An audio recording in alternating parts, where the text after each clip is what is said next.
ಪ್ರತಿವೀಕ್ಷಕರೇ, ಗೃಹ ಲಕ್ಷ್ಮಿ ಮತ್ತು ಗೃಹ ಜ್ಯೋತಿಗೆ ಸರ್ಕಾರ ಸಂಪೂರ್ಣ ಬದಲಾವಣೆಯ ಟಚ್ ಅನ್ನ ತರಲಿಕ್ಕೆ ಹೊರಡ್ತಾ ಇದೆ. ಗೃಹಲಕ್ಷ್ಮಿ ಯೋಜನೆಯಲ್ಲಿ 2.88 ಲಕ್ಷ ಮೃತ ಫಲಾನುಭವಿಗಳಿದ್ದಾರೆ. 1.08 ಲಕ್ಷ ಮೃತ ಫಲಾನುಭವಿಗಳ ಖಾತೆಗೆ ಹಣ ಸಂದಾಯ ಆಗಿದೆ. ಗೃಹ ಜ್ಯೋತಿಯಲ್ಲೂ ಕೂಡ ಒಬ್ಬರ ಹೆಸರಿನಲ್ಲಿ 5-6 ಮೀಟರ್ಗಳು ಇವೆ. ಈ ಕಾರಣದಿಂದ ಸಂಪೂರ್ಣ ಬದಲಾವಣೆಯನ್ನ ತರಬೇಕು ಅಂತೇಳಿ ಸರ್ಕಾರ ಹೊರಟಿದೆ. ಪ್ರತಿವೀಕ್ಷಕರೇ, ನಾನ್ ನಿಮ್ಮ ಡಾಕ್ಟರ್ ಬಸವರಾಜ್ ಕೆಬಿ ಮತ್ತೊಮ್ಮೆ ಡಾಕ್ಟರ್ ಜ್ಞಾನದೇವಿಗೆ ಚಾನಲ್ಗೆ ಸ್ವಾಗತ, ಸುಸ್ವಾಗತ. ಇವತ್ತು ಎರಡು ವಿಚಾರದ ಒಂದು ಕ್ಲಾರಿಟಿಯನ್ನ ನಿಮ್ಗೆ ಕೊಡಕ್ ಹೋಗ್ತಾ ಇದ್ದೀನಿ. ಒಂದು, ಗೃಹಲಕ್ಷ್ಮಿ ಯೋಜನೆ. ಇದರಲ್ಲಿ ಯಾರೆಲ್ಲ ಮರಣ ಹೊಂದಿರೋರು ಕೂಡ ಇದರ ಫಲವನ್ನ ತಗೊಳ್ತಾ ಇದ್ದಾರೆ, ಈ ವಿಚಾರ.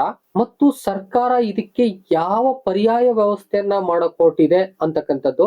ಇನ್ನು ಗೃಹ ಜ್ಯೋತಿಯಲ್ಲಿ ಹೆಚ್ಚು ಸಂಪರ್ಕಗಳನ್ನ ಯಾರೆಲ್ಲ ಪಡ್ಕೊಳ್ತಾ ಇದ್ದಾರೆ, ಜೊತೆಗೆ ಈ ಒಂದು 200 ಯೂನಿಟ್ ಅನ್ನ ಯಾವ ರೀತಿಯಾಗಿ ಮುಂದೆ ಕೊಡ್ಲಿಕ್ಕೆ ಹೋಗ್ತಾ ಇದ್ದಾರೆ, ಮುಂದೆ ಈ 2 ಗ್ಯಾರಂಟಿ ಯೋಜನೆಗಳನ್ನ ಯಾರೆಲ್ಲ ಪಡ್ಕೊಳ್ಬಹುದು, ಯಾರೆಲ್ಲ ಕಳ್ಕೊಳ್ಬಹುದು, ಈ ವಿಚಾರನ ಈ ವಿಡಿಯೋದಲ್ಲಿ ಕಂಪ್ಲೀಟ್ ನಿಮ್ಗೆ ಕೊಡಕ್ ಹೋಗ್ತಾ ಇದ್ದೀನಿ. ವಿಡಿಯೋನ ಸ್ಕಿಪ್ ಮಾಡ್ದೇನೆ ನೋಡಿ. ಯಾಕಂತ ಹೇಳಿದ್ರೆ ಒಂದು ಪಾಯಿಂಟ್ ಮಿಸ್ ಆದ್ರೂ ಕೂಡ ನಿಮ್ಗೆ ಅದರ ಮಾಹಿತಿ ಸಿಕ್ಕೋದಿಲ್ಲ. ನಂತರದಲ್ಲಿ ಬೇರೆ ಬೇರೆ ಅರ್ಥವನ್ನ ಗ್ರಹಿಸ್ಕೊಳ್ಳಕ್ ಸಾಧ್ಯ ಆಗ್ತದೆ, ಆ ಒಂದು ಮಾಹಿತಿ ನಿಮ್ಗೆ ತಲುಪದೆ ಹೋದ್ರೆ. ಆ ಹಿನ್ನೆಲೆಯಲ್ಲಿ ವಿಡಿಯೋನ ಸ್ಕಿಪ್ ಮಾಡ್ದೇನೆ ಕೊನೆವರೆಗೆ ನೋಡಿ. ಜೊತೆಗೆ ನನ್ನ ಚಾನೆಲ್ ನಲ್ಲಿ ಇನ್ನೇನು 50,000 ಸಬ್ಸ್ಕ್ರಿಪ್ಷನ್ ನ ತುಂಬಿಸ್ಕೊಡ್ತಾ ಇದ್ದೀರಾ, ಅವರೆಲ್ಲರಿಗೂ ಕೂಡ ಅನಂತ ಧನ್ಯವಾದಗಳನ್ನ ಮೊದಲಿಗೆ ತಿಳಿಸ್ತಾ, ಹಾಗೂ ಇನ್ನೂ ಯಾರು ಸಬ್ಸ್ಕ್ರೈಬ್ ಮಾಡದೇನೆ ವಿಡಿಯೋನ ನೋಡ್ತಾ ಇದ್ದೀರೋ, ಇನ್ಫಾರ್ಮೇಟಿವ್ ವಿಡಿಯೋಗಳನ್ನ ನಾನು ಮಾಡ್ತಾ ಇರ್ತೀನಿ. ಜೊತೆಗೆ ಪಕ್ಕಾ ಸತ್ಯದ ವಿಷಯಗಳನ್ನೇ ಕುರಿತು ವಿಡಿಯೋಗಳನ್ನ ಮಾಡ್ತಾ ಇರ್ತೀನಿ. ಅದಕ್ಕಾಗಿ ಸಬ್ಸ್ಕ್ರೈಬ್ ಮಾಡ್ಕೊಂಡು ಸಪೋರ್ಟ್ ಮಾಡಿ ಅಂತ ಕೇಳ್ಕೊಳ್ತೇನೆ. ಹಾಗೂ ನಾನ್ ಮಾಡ್ತಕ್ಕಂಥ ಈ ರೀತಿಯ ಇನ್ಫಾರ್ಮೇಟಿವ್ ವಿಡಿಯೋಗಳು ನೋಟಿಫಿಕೇಶನ್ ಮೂಲಕ ನಿಮ್ಗೆ ಬಂದು ತಲುಪಬೇಕು ಅಂತ ಹೇಳಿದ್ರೆ ಪಕ್ಕದಲ್ಲೇ ಇರೋ ಬೆಲ್ ಬಟನ್ ನ ಕ್ಲಿಕ್ ಮಾಡಿ ಆಲ್ ಅಂತ ಸೆಲೆಕ್ಟ್ ಮಾಡ್ಕೊಳ್ಳಿ. ಪ್ರತಿವೀಕ್ಷಕರೇ, ಮೊದಲಿಗೆ ಗೃಹ ಜ್ಯೋತಿಯನ್ನ ನೋಡೋಣ. ಏನು 200 ಯೂನಿಟ್ ಅನ್ನ ಸರ್ಕಾರ ಪ್ರತಿ ಮನೆಗೆ ಫ್ರೀ ಆಗಿ ನೀಡ್ತಾ ಇದೆಯೋ, ಇದ್ರಲ್ಲೂ ಕೂಡ ಗೋಲ್ಮಾಲ್ ಆಗ್ತಿದೆಯಂತೆ. ಆ ದಿಸೆಯಿಂದಾಗಿ ಈ ಗೋಲ್ಮಾಲ್ ನ ತಪ್ಪಿಸ್ಬೇಕು ಅಂತೇಳಿ ಹೊಸದಾಗಿ ಅರ್ಜಿಯನ್ನ ಹಾಕ್ಬೇಕಾಗತ್ತೆ. ಇಲ್ಲಿ ಕ್ಲಾರಿಟಿಯನ್ನ ಕೊಡ್ತಾ ಇದೆ ಸರ್ಕಾರ, ನಾವು ಯಾವುದೇ ಒಂದು ಗ್ಯಾರಂಟಿ ಯೋಜನೆಗಳನ್ನ ತೆಗೆದುಹಾಕೋದಿಲ್ಲ. ಆದ್ರೆ ಯಾರೆಲ್ಲ ಫಲಾನುಭವಿಗಳು ಇಲ್ಲದೆ ಇರೋರು, ಅರ್ಹತೆ ಇಲ್ಲದೆ ಇರೋರು ಈ ಸೌಲಭ್ಯವನ್ನ ತಗೊಳ್ತಾ ಇದಾರೋ ಅಂಥವ್ರಿಗೆ ಪೆಟ್ಟನ್ನ ಕೊಡ್ಲಿಕ್ಕೆ ಹೊರಟಿದೀವಿ, ಅದನ್ನ ನಿಲ್ಲಿಸ್ತೀವಿ. ಈ ಕಾರಣದಿಂದಾಗಿ ಗೃಹ ಜ್ಯೋತಿಗೆ ಹೊಸದಾಗಿ ಅರ್ಜಿಯನ್ನ ಸಲ್ಲಿಸುವ ಅವಕಾಶವನ್ನ ನೀಡ್ತಾ ಇದ್ದೀವಿ. ಆದಷ್ಟು ಬೇಗ ಅರ್ಜಿಯನ್ನ ನಾವು ಕರೆದು ಯಾರೆಲ್ಲ ಫಲಾನುಭವಿಗಳಿಗೆ ಇದು ಸಿಗಬೇಕೋ, ಅರ್ಹ ಫಲಾನುಭವಿಗಳು ಅಂತವ್ರಿಗೆ ಮಾತ್ರ ಇದನ್ನ ನೀಡ್ತೀವಿ ಎಂಬುದಾಗಿ ಹೇಳ್ಕೊಂಡಿದೆ. ಪ್ರತಿವೀಕ್ಷಕರೇ, ಇದಕ್ಕಾಗಿ ಆದಷ್ಟು ಬೇಗ ಅರ್ಜಿಯನ್ನ ಕರೆಯಕ್ ಹೋಗ್ತಾ ಇದ್ದಾರೆ. ಅರ್ಜಿಯಲ್ಲಿ ಮಾಡಿಫಿಕೇಶನ್ ನ ಮಾಡ್ತಾರೆ. ನಿಮ್ಗೆ ಅದೊಂದು ಡೌಟ್ ಇರ್ಬೋದು, ಯಾರ್ಯಾರಿಗೆಲ್ಲ ಅರ್ಜಿ ಹಾಕ್ಲಿಕ್ಕೆ ಸಾಧ್ಯ ಆಗುತ್ತೆ ಅಂತಕ್ಕಂಥದ್ದನ್ನ. ಹಿಂದೆ ಆಧಾರ್ ಕಾರ್ಡ್ ಆಧಾರದ ಮೇಲೆ ಆ ಮೀಟರ್ ನ ಲಿಂಕ್ ಮಾಡಿಕೊಂಡು ಆ ನಂತರದಲ್ಲಿ ಆ ಸೌಲಭ್ಯವನ್ನ ಪಡ್ಕೋಬಹುದಾಗಿತ್ತು.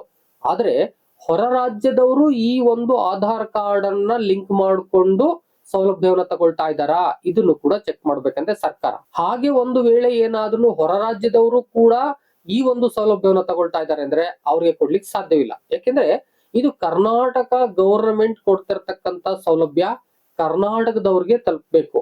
ಇದು ಕರ್ನಾಟಕದ ತೆರಿಗೆ ಹಣದಿಂದ ನಡೀತಿರ್ತಕ್ಕಂತ ಸೌಲಭ್ಯಗಳಾದ್ರಿಂದ ಯಾರೆಲ್ಲ ನಿಜವಾದ ಕರ್ನಾಟಕದವರಿದ್ದಾರೋ ಅಂಥವ್ರಿಗೆ ಈ ಸೌಲಭ್ಯಗಳು ತಕ್ಕಬೇಕಾಗತ್ತೆ. ಆ ಹಿನ್ನೆಲೆಯಲ್ಲಿ ಸರ್ಕಾರ ಒಂದು ಒಳ್ಳೆಯ ಹೆಜ್ಜೆಯನ್ನ ಮುಂದಿಟ್ಟಿದೆ. ಅರ್ಹರಿಗೆ ಮಾತ್ರ ನಾವು ಕೊಡ್ತೀವಿ, ಆದ್ರೆ ಈ ಒಂದು ಯೋಜನೆಯನ್ನ ನಿಲ್ಲಿಸೋದಿಲ್ಲ ನಾವು ಎಂಬುದಾಗಿ ಕ್ಲಾರಿಟಿಯನ್ನು ಕೂಡ ಮುಖ್ಯಮಂತ್ರಿ ಅವರು ನೀಡಿದ್ದಾರೆ. ಒಂದು ಇದರಲ್ಲಿ ಬಹಳ ಆಶ್ಚರ್ಯ ಪಡ್ತಕ್ಕಂಥ ವಿಚಾರ ಅಂತ ಹೇಳಿದ್ರೆ, ಒಂದೇ ಹೆಸರಿನಲ್ಲಿ 5-6 ಮೀಟರ್ಗಳಿರೋದು ಕಂಡು ಬರ್ತಾ ಇದೆಯಂತೆ. ಇದು ಹೇಗೆ? ನನ್ಗಂತೂ ಬಹಳ ಆಶ್ಚರ್ಯ ಆಯ್ತು. ಒಂದು ಹೆಸರಿನಲ್ಲಿ ಮೀಟರ್ಗಳು ಇರ್ತವೆ ಅಂದ್ರೆ, ಈಗ ಬಾಡಿಗೆ ಮನೆ ಕಟ್ಟಿರ್ತಾರೆ, ನಂತರದಲ್ಲಿ ದೊಡ್ಡ ದೊಡ್ಡ ಫ್ಲಾಟ್ ಗಳು ಮಾಡ್ಕೊಂಡಿರ್ತಾರೆ. ಆ ಸಂದರ್ಭದಲ್ಲಿ ಒಂದು ಮನೆಗೆ ಬೇರೆ ಬೇರೆ ಮೀಟರ್ಗಳನ್ನ ಕೊಟ್ಟಿರ್ಬೋದು. ಆದ್ರೆ ಒಂದೇ ಹೆಸರಿನ ಹಲವಾರು ಮೀಟರ್ಗಳನ್ನ ಹೊಂದಿರತಕ್ಕಂತ, ಅಂದ್ರೆ ಒಂದು 5 ಅಂತ ಹೇಳ್ತಾರೆ ಮೀಟರ್ಗಳನ್ನ ಹೊಂದಿರತಕ್ಕಂತ ಈ ಒಂದು ಗೃಹ ಜ್ಯೋತಿ ಫಲಾನುಭವಿಗಳಿದ್ದಾರಂತೆ ಅಂತಕ್ಕಂಥದ್ದು. ಇದು ಹೇಗೆ ಸಾಧ್ಯ ಆಗುತ್ತೆ? ಸಾಧ್ಯ ಇಲ್ಲ ಅಲ್ಲ. ಎಕ್ಸಾಂಪಲ್ ತೆಗೆದುಕೊಳ್ಳೋದಾದ್ರೆ, ಒಂದು ಯಾರೋ ಓನರು ಒಂದು ಮನೆಯನ್ನ ಕಟ್ಟಿದ್ದಾರೆ, ಅದರಲ್ಲಿ ಅವರ ಹೆಸರಿನಲ್ಲಿ ಮೀಟರ್ಗಳನ್ನ ತಗೊಳ್ತಾರೆ. ಒಂದು 5 ಮೀಟರ್ಗಳನ್ನ ತಗೊಂಡಿದ್ದಾರೆ ಅಂತ ಅನ್ಕೊಳ್ಳಿ ಎಕ್ಸಾಂಪಲ್ಗೆ. 5 ಮೀಟರ್ ಅಲ್ಲಿ ಆ ಒಂದು ಓನರ್ ಹೆಸರಿನಲ್ಲಿ ಎಲ್ಲ ಮೀಟರ್ಗಳ ಹೆಸರು ಬರುತ್ತೆ. ಓಕೆ. ಆದ್ರೆ ಫಲಾನುಭವಿಗಳು ಬೇರೆ ಬೇರೆ ಹೆಸರೇ ಆಗ್ಬೇಕು. ಯಾವ ಮನೆಯಲ್ಲಿ ಯಾವ ಫಲಾನುಭವಿಗಳು ಇರ್ತಾರೋ, ಯಾವ ಮೀಟರ್ ಸಂಖ್ಯೆ ಇರುತ್ತೋ ಆ ಸಂಖ್ಯೆಗೆ ಬೇರೆ ಹೆಸರಿರ್ಬೇಕು. ಇಲ್ಲಿ ಆಗಾಗ್ತಿಲ್ಲ ಅಂತೆ, ಒಂದು ಹೆಸರಿಗೆ ಒಂದು 5 ಮೀಟರ್ಗಳ ಒಂದು ಫಲಾನುಭವಿಗಳು ಇದಾರಂತೆ. ಇದು ಕೂಡ ಸಿಕ್ಕಿದೆಯಂತೆ. ಇದು ಯಾವ ರೀತಿ ಆಗ್ತು ಅಂತಕ್ಕಂಥದ್ದು ಗೊತ್ತಿಲ್ಲ. ಬಹುತೇಕವಾಗಿ ಆಧಾರ್ ಕಾರ್ಡ್ ಅನ್ನ ಲಿಂಕ್ ಮಾಡಿದ್ರೆ ಈ ಒಂದು ಗ್ಯಾರಂಟಿ ಸೇವೆಯನ್ನ ಪಡ್ಕೊಳ್ಳಿಕ್ ಸಾಧ್ಯ ಇದೆ. ಅದ್ ಹೇಗೆ ಆಧಾರ್ ಕಾರ್ಡ್ ಕೂಡ ಲಿಂಕ್ ಆಗೋ 5 ಜನಕ್ಕೆ ಸಿಕ್ತು ಅಂತಕ್ಕಂಥದ್ದು ಗೊತ್ತಾಗ್ತಾ ಇಲ್ಲ. ಇದನ್ನ ಅಧಿಕಾರಿಗಳೇ ಪತ್ತೆ ಹಚ್ಚಬೇಕಾಗತ್ತೆ ಹೇಗಾಯ್ತು ಅಂತಕ್ಕಂಥದ್ದನ್ನ. ಒಂದು ರೀತಿಯಲ್ಲಿ ಸರ್ಕಾರ ಇದಕ್ಕೆ ಒಂದು ಚಿಕಿತ್ಸೆಯನ್ನ ನೀಡ್ಲಿಕ್ಕೆ ಹೊರಟಿದೆ. ಈ ಒಂದು ಚಿಕಿತ್ಸೆಯನ್ನ ನೀಡಿ ಗುಣಪಡಿಸಬೇಕಾಗಿದೆ ಈ ರೀತಿಯಾದಂತ ಅನರ್ಹರು ಫಲಾನುಭವಿಗಳು ಆಗಿರ್ತಕ್ಕಂಥದ್ದನ್ನ. ಇನ್ನು ಗೃಹಲಕ್ಷ್ಮಿ ಯೋಜನೆಯನ್ನ ನೋಡೋದಾದ್ರೆ, ಯಾರು ಮನೆಯ ಒಡತಿ ಆಗಿರ್ತಾರೋ ಅವ್ರಿಗೆ 2,000 ರೂಪಾಯಿಗಳನ್ನ ಈ ಕಾಂಗ್ರೆಸ್ ಸರ್ಕಾರ ಬಂದ ಮೇಲೆ ನೀಡ್ತಾ ಬರ್ತಾ ಇದೆ. ಎಲ್ರಿಗೂ ಕೂಡ ಗೊತ್ತಿರ್ತಕ್ಕಂಥ ವಿಚಾರ ಇದು. ಆದ್ರೆ ಇಲ್ಲಿ 3 ವರ್ಷಗಳ ನಂತರ ಸರ್ಕಾರ ಎಚ್ಚೆತ್ತುಕೊಂಡಿದೆ. ಏನಪ್ಪಾ ಅಂತ ಹೇಳಿದ್ರೆ, ಯಾರೆಲ್ಲ ಈಗ ಅರ್ಹ ಫಲಾನುಭವಿಗಳು ಇಲ್ವೋ ಅವ್ರಿಗೆ ಈಗ ಪೆಟ್ಟನ್ನ ಕೊಡ್ತೀವಿ. ಅಂಥವರಿಗೆ ಮುಂದೆ ಈ ಯೋಜನೆಯ ಫಲವನ್ನ ನೀಡ್ಲಿಕ್ಕೆ ಸಾಧ್ಯ ಆಗುದಿಲ್ಲ. ಯಾರೆಲ್ಲ ಅರ್ಹರಿದ್ದಾರೋ ಅವ್ರಿಗೆ ಮಾತ್ರ ಈ ಯೋಜನೆಯ ಫಲ ದೊರಕಬೇಕು. ಆ ಹಿನ್ನೆಲೆಯಲ್ಲಿ ನಾವು ಹೊಸದಾಗಿ ಇದಕ್ಕೂ ಕೂಡ ಅರ್ಜಿಯನ್ನ ಕರಿತೀವಿ ಎಂಬುದಾಗಿ ಸರ್ಕಾರ ಮಾಹಿತಿಯನ್ನ ನೀಡಿದೆ. ಆದ್ರೆ ಇದರಲ್ಲೂ ಕೂಡ ಆಶ್ಚರ್ಯ ಇರತಕ್ಕಂತ ವಿಚಾರಗಳೇ ಇವೆ. ಅವುಗಳನ್ನ ನೋಡ್ತಾ ಹೋಗೋಣ ಬನ್ನಿ. ಇವರು ಹೇಳ್ಕೊಂಡಿದ್ದಾರೆ 1.30 ಕೋಟಿ ಈ ಗೃಹಲಕ್ಷ್ಮಿ ಯೋಜನೆಗೆ ನೋಂದಣಿಯನ್ನ ಮಾಡ್ಕೊಂಡಿದ್ದಾರೆ. ನಾವು ಇದುವರೆಗೆ ಈ ಯೋಜನೆಗೆ 72,000 ಕೋಟಿಯನ್ನ ನೀಡಿದೀವಿ. 2.88 ಲಕ್ಷ ಮಂದಿ ಮೃತ ಫಲಾನುಭವಿಗಳು ಇಲ್ಲಿದ್ದಾರೆ. ನೋಡ್ರಿ, ಮೃತ ಫಲಾನುಭವಿಗಳು ಯಾವ ರೀತಿಯಾಗಿ ಗೊತ್ತೇ ಆಗ್ತಿಲ್ಲ. ಇನ್ನು 1.08 ಲಕ್ಷ ಮಂದಿ ಮೃತ ಫಲಾನುಭವಿಗಳ ಅಕೌಂಟ್ಗೆ ದುಡ್ಡು ಹಾಕಲಾಗಿದೆ. ಫಲಾನುಭವಿಗಳಿದ್ದಾರೆ, ಆದ್ರೆ ದುಡ್ಡು ಹಾಕಿರೋದು 1.08 ಲಕ್ಷ ಮಂದಿಗೆ. ನೋಡಿ, ಮರಣದ ನಂತರವೂ ಕೂಡ ಅವರು 2,000 ರೂಪಾಯಿ ತಗೊಳ್ತಾ ಇದ್ದಾರೆ ಅಂತ ಹೇಳಿದ್ರೆ, ಒಂದು ವೇಳೆ ಅವರು ಸ್ವರ್ಗಕ್ಕೆ ಹೋಗಿದ್ದಾರೋ ನರಕಕ್ಕೆ ಹೋಗಿದ್ದಾರೋ ಗೊತ್ತಿಲ್ಲ. ಅದು ಯಾರ ಕೈಗೆ ಈಗ ತಲುಪ್ತಾ ಇದೆ? ಯಾರು ಈ ಹಣವನ್ನ ತೆಗೆದುಕೊಂಡು ನರಕ ಕಾಣ್ತಿದ್ದಾರೆ, ಸ್ವರ್ಗ ಕಾಣ್ತಿದ್ದಾರೆ ಗೊತ್ತಾಗ್ತಾ ಇಲ್ಲ. ಈ ಒಂದು ಫಲ ಅವ್ರಿಗೂ ಕೂಡ ದೊರಕ್ತಾ ಇದೆ. ಸರ್ಕಾರ ಈ ರೀತಿಯಾದ ಫಲಾನುಭವಿಗಳಿಗೆ ಈಗ ಚಿಕಿತ್ಸೆಯನ್ನ ನೀಡಲಿಕ್ಕೆ ಹೊರಟಿದೆ. ಇಂಥವರನ್ನ ತೆಗೆದು ಹಾಕ್ಲಿಕ್ಕೆ ಹೊರಟಿದೆ. ಮತ್ತಿನ್ನೂ ಒಂದು ಆಶ್ಚರ್ಯಗಳಲ್ಲಿ ಆಶ್ಚರ್ಯ ಅಂತ ಹೇಳಿದ್ರೆ, 7-8 ಫಲಾನುಭವಿಗಳ ಬ್ಯಾಂಕ್ ಖಾತೆ ಒಂದೇ ಆಗಿದೆಯಂತೆ. ಹಾಗಾದ್ರೆ ಒಂದೇ ಬ್ಯಾಂಕ್ ಖಾತೆಗೆ 7-8 ಜನರು ಹಣ ತಗೊಳ್ತಾ ಇದ್ದಾರೆ. ಹೇಗ್ರಿ ಸಾಧ್ಯ? ಹೀಗೆ ಸರ್ಕಾರ ಈ ರೀತಿಯಾದಂತ ಫಲಾನುಭವಿಗಳನ್ನ ಹೇಗೆ ಇದುವರೆಗೆ ಬಿಟ್ಕೊಡ್ತು? ಹಣ ಹೋಗುವಂತ ಸಂದರ್ಭದಲ್ಲಿ ಈ ಖಾತೆ ಒಂದೇ ಇದೆ, ಹೆಸರು ಬೇರೆ ಬೇರೆ ಇದೆ, ಹೇಗೆ ಅಂತಕ್ಕಂಥದ್ದನ್ನ ಪತ್ತೆ ಹಚ್ಚಲಿಕ್ಕೆ ಸಾಧ್ಯ ಆಗ್ಲಿಲ್ವಾ? ನೋಡಿ, 3 ವರ್ಷಗಳೇ ಬೇಕಾಗಿತ್ತು ಇದನ್ನ ಪತ್ತೆ ಹಚ್ಚಲಿಕ್ಕೆ. ಈಗ ಪತ್ತೆ ಹಚ್ಚಿ ಇದಕ್ಕೆ ಟ್ರೀಟ್ಮೆಂಟ್ ಅನ್ನ ಕೊಡ್ಲಿಕ್ಕೆ ಹೊರಟಿದೆ. ಜೊತೆಗೆ ಬೆಂಗಳೂರು 1ರಲ್ಲೇ ಈ ತರದ ಒಂದು ಫಲಾನುಭವಿಗಳು 892 ಇದ್ದಾರೆ ಎಂಬುದಾಗಿ ಮಾಹಿತಿಯನ್ನ ನೀಡಿದೆ. ಜೊತೆಗೆ ಇದರಲ್ಲಿ 1.45 ಲಕ್ಷ ಮಂದಿ ಟ್ಯಾಕ್ಸ್ ಅನ್ನ ಕಟ್ತಾ ಇದ್ದಾರಂತೆ ಸರ್ಕಾರಕ್ಕೆ. ಅಂಥವ್ರಿಗೂ ಕೂಡ ಈ ಒಂದು 2,000 ರೂಪಾಯಿ ತಲುಪ್ತಾ ಇದೆ. ಅಂದ್ರೆ ಟ್ಯಾಕ್ಸ್ ಕಟ್ಟೋರ್ಗೂ ಕೂಡ 2,000 ರೂಪಾಯಿ ಬೇಕು ಅಂತ ಹೇಳಿದ್ರೆ, ಟ್ಯಾಕ್ಸ್ ಹಣ ಯಾರ್ಯಾರಿಗೆ ಹೋಗ್ತಾ ಇದೆ?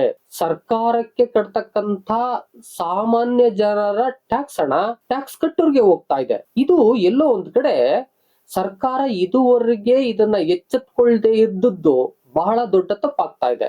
ಆದ್ರೂ ಒಂದು ಸಮಾಧಾನದ ವಿಚಾರ ಅಂತ ಹೇಳಿದ್ರೆ, ಈಗಾದ್ರೂ ಎಚ್ಚೆತ್ಕೊಂಡು ಇದಕ್ಕೆ ಹೊಸ ಒಂದು ವ್ಯವಸ್ಥೆಯನ್ನ ಮಾಡ್ತಾ ಇದೆಯಲ್ಲ, ಅರ್ಹರಿಗೆ ತಲುಪಬೇಕು ಅಂತ ಮಾಡ್ತಿದೆಯಲ್ಲ, ಇದು ಎಲ್ಲೋ ಒಂದ್ ಕಡೆ ಸಮಾಧಾನಕಾರವಾದಂತ ವಿಚಾರ ಆಗ್ತಾ ಇದೆ. ಪ್ರಿತಕ್ಷಕರೇ, 1.08 ಲಕ್ಷ ಮೃತ ಫಲಾನುಭವಿಗಳು ಈ ಹಣವನ್ನ ತಗೊಳ್ತಾ ಇದ್ದಾರೆ ಅಂದ್ರೆ ಎಷ್ಟು ದಿನದಿಂದ ತಗೊಳ್ತಾ ಇದ್ದಾರೆ? 3 ವರ್ಷದಿಂದ ತಗೊಳ್ತಾ ಇದ್ದಾರಾ? 2 ವರ್ಷದಿಂದ ತಗೊಳ್ತಾ ಇದ್ದಾರಾ? 1 ವರ್ಷದಿಂದ ತಗೊಳ್ತಾ ಇದ್ದೀರಾ? ಎಷ್ಟೆಷ್ಟು ಹಣ ಇವರ ಖಾತೆಗೆ ಜಮಾ ಆಗಿದೆ? ಇದನ್ನು ಕೂಡ ಸರ್ಕಾರ ಅಧಿಕಾರಿಗಳು ಪತ್ತೆ ಹಚ್ಚಬೇಕಾಗಿದೆ. ಈ ಹಣವನ್ನ ಮತ್ತೆ ವಾಪಸ್ ತೆಗೆದುಕೊಳ್ಳುವ ಎಲ್ಲಾ ಪ್ರಯತ್ನಗಳು ನಡೀತಾ ಇದೆ ಅಂತಕ್ಕಂಥದ್ದನ್ನ ಸರ್ಕಾರ ಹೇಳ್ಕೊಂಡಿದೆ. ಇದು ಒಳ್ಳೇದೆ. ಆದ್ರೆ ವಾಪಸ್ ಬರ್ಬೇಕಲ್ಲ, ಇದು ಬಹಳ ಇಂಪಾರ್ಟೆಂಟ್. ಯಾಕಂತ ಹೇಳಿದ್ರೆ, ಯಾರ್ಯಾರೆಲ್ಲ ಇದನ್ನ ನುಂಗಿ ನೀರ್ ಕುಡಿದು ಏನೇನಾಗ್ಬಿಟ್ಟಿದಾರೋ ಇದು ಕೂಡ ಬಹಳ ಮುಖ್ಯ ಆಗ್ತದೆ. ತಗೊಂಡವರು ಇಲ್ದೆ ಹೋದ್ರೆ ಏನ್ ಮಾಡೋದು? ಇದು ಬಹಳ ಕಷ್ಟ ಆಗ್ತಾ ಇದೆ. ಆ ಹಿನ್ನೆಲೆಯಲ್ಲಿ ಎಲ್ಲೋ ಒಂದ್ ಕಡೆ ಸರ್ಕಾರಗಳು ಇದನ್ನ ಬಹಳ ಸೂಕ್ಷ್ಮವಾಗಿ ಗಮನಿಸಬೇಕು. ಜೊತೆಗೆ ಈ ಪಬ್ಲಿಕ್ ಟ್ಯಾಕ್ಸ್ ಹಣ ಏನಿದೆಯೋ ಇದನ್ನ ಸದುಪಯೋಗ ಮಾಡುವ ಹಾಗೆ ಇರಬೇಕು. ಅಭಿವೃದ್ಧಿ ಕಾರ್ಯಗಳಿಗೆ ಬಳಸಬೇಕು, ಉದ್ಯೋಗಗಳಿಗೆ ಬಳಸಬೇಕು. ಎಲ್ಲಿ ಉದ್ಯೋಗಗಳನ್ನ ತುಂಬ್ತಾ ಹೋಗುತ್ತೋ ಆಗ ಫ್ರೀ ಆಗಿ ಏನನ್ನೂ ಕೊಡುವ ಅವಶ್ಯಕತೆ ಇರುವುದಿಲ್ಲ. ಯಾಕಂತ ಹೇಳಿದ್ರೆ ಉದ್ಯೋಗ ಮಾಡ್ತಾ ಇದ್ದಾರೆ, ಅದಕ್ಕೆ ದುಡ್ಡನ್ನ ಕೊಡ್ತಾ ಇದ್ದಾರೆ. ಅಂದ್ರೆ ಟ್ಯಾಕ್ಸ್ ದುಡ್ಡು ಉದ್ಯೋಗ ಮಾಡಿಸ್ಕೊಂಡು ಅವ್ರಿಗೆ ಕೊಡ್ತಾ ಇದೆ, ಅಂದ್ರೆ ದುಡಿಸ್ಕೊಂಡು ದುಡ್ಡನ್ನ ಕೊಡ್ತಾ ಇದೆ. ಎಲ್ಲೋ ಒಂದು ಕಡೆ ದುಡಿಯುವವರಿಗೆ ದುಡ್ಡನ್ನ ಕೊಡೋದು ಬಹಳ ಉತ್ತಮ. ಆದ್ರೂ ಕೂಡ ತಳವರ್ಗದವರನ್ನ ಮೇಲೆತ್ತಬೇಕು, ಸ್ವಾವಲಂಬಿಗಳನ್ನ ಮಾಡಬೇಕು ಕೆಲವ್ರನ್ನ ಅಂತ ಹೇಳಿ ಸರ್ಕಾರ ಈ ಯೋಜನೆಗಳನ್ನ ಪ್ರಕಟಿಸುವ ಸಂದರ್ಭದಲ್ಲಿ ಅದು ಅರ್ಹರಿಗೆ ಮಾತ್ರ ತಲುಪಬೇಕು, ಅನರ್ಹರಿಗೆ ತಲುಪಬಾರದು. ಇದನ್ನ ಬಹಳ ಎಚ್ಚರದಿಂದ ಸರ್ಕಾರ ಮತ್ತು ಅಧಿಕಾರಿಗಳು ಬಹಳ ಸೂಕ್ಷ್ಮವಾಗಿ ಪ್ರತಿಯೊಂದನ್ನು ಕೂಡ ಪತ್ತೆ ಹಚ್ಚಬೇಕು. ಈಗಂತೂ AI ದುನಿಯಾ ಬಂದಿದೆ, ಪ್ರತಿಯೊಂದನ್ನು ಪತ್ತೆ ಹಚ್ಚಬಹುದು. ಈಗ ಎಲ್ಲದಕ್ಕೂ ಆಧಾರನ ತಗೊಳ್ತಾ ಇದ್ದಾರೆ, ಲಿಂಕ್ ಮಾಡಬಹುದು. ಈಗ ತೆಗೆದುಕೊಂಡು ಕೂಡ ಇಲ್ಲಿ ಮೋಸ ಆಗ್ತಿದೆ ಅಂತ ಹೇಳಿದ್ರೆ ಎಲ್ಲೋ ಒಂದ್ ಕಡೆ ಈ ವ್ಯವಸ್ಥೆ ಅಂದ್ರೆ ವ್ಯವಸ್ಥೆಯನ್ನ ಸರಿದೂಗಿಸ್ಕೊಂಡು ಬರ್ತಕ್ಕಂಥ ಒಂದು ವರ್ಗ ಇದೆಯಲ್ಲ, ಈ ವರ್ಗ ಸರಿಯಾಗಿ ಕೆಲಸವನ್ನ ನೋಡ್ಬೇಕು, ಪ್ರಾಮಾಣಿಕವಾಗಿ ಕೆಲಸವನ್ನ ಮಾಡಬೇಕು, ಬಹಳ ಸೂಕ್ಷ್ಮವಾಗಿ ಮಾಡಬೇಕು. ಅರ್ಹರಿಗೆ ಈ ಒಂದು ಫಲ ದೊರಕ್ತಾ ಇದೆಯಾ, ಜನಸಾಮಾನ್ಯರ ತೆರಿಗೆಯ ಹಣ ಎಲ್ಲೂ ಪೋಲಾಗ್ತಾ ಇಲ್ವಾ, ಇದನ್ನ ಬಹಳ ಗಂಭೀರವಾಗೂ ಕೂಡ ನೋಡ್ಬೇಕಾದದ್ದು ಸರ್ಕಾರಗಳ ಹೊಣೆ ಆಗಿರುತ್ತೆ, ಅಧಿಕಾರಿಗಳ ಹೊಣೆ ಆಗಿರುತ್ತೆ. ಆ ಹಿನ್ನೆಲೆಯಲ್ಲಿ ಇದೆಲ್ಲವೂ ಮುಂದೆ ಆಗುತ್ತೆ ಅಂತ ಅನ್ಕೊಳ್ಳೋಣ. ಜೊತೆಗೆ ಇದ್ರ ಬಗ್ಗೆ ನಿಮ್ಮ ಅಭಿಪ್ರಾಯವನ್ನ ತಪ್ಪದೆ ಕಾಮೆಂಟ್ ಮಾಡಿ. ಮುಂದೆ ಏನಾಗುತ್ತೆ ಅಂತಕ್ಕಂಥದ್ದನ್ನ ಕಾಯ್ತಾ ಇರೋಣ. ಇದ್ರ ಬಗ್ಗೆ ನಾನು ಅಪ್ಡೇಟ್ ಗಳನ್ನ ಕೊಡ್ತಾನೆ ಇರ್ತೀನಿ, ಮತ್ತೆ ಇನ್ಫಾರ್ಮೇಟಿವ್ ವಿಡಿಯೋಗಳನ್ನ ಮಾಡ್ತಾ ಇರ್ತೀನಿ. ಆ ದಿಸೆಯಿಂದಾಗಿ ನೀವಿನ್ನೂ ಕೂಡ ಸಬ್ಸ್ಕ್ರೈಬ್ ಆಗದೇನೆ ವಿಡಿಯೋ ನೋಡ್ತಿದ್ರೆ ದಯವಿಟ್ಟು ಸಬ್ಸ್ಕ್ರೈಬ್ ಮಾಡ್ಕೊಳ್ಳಿ.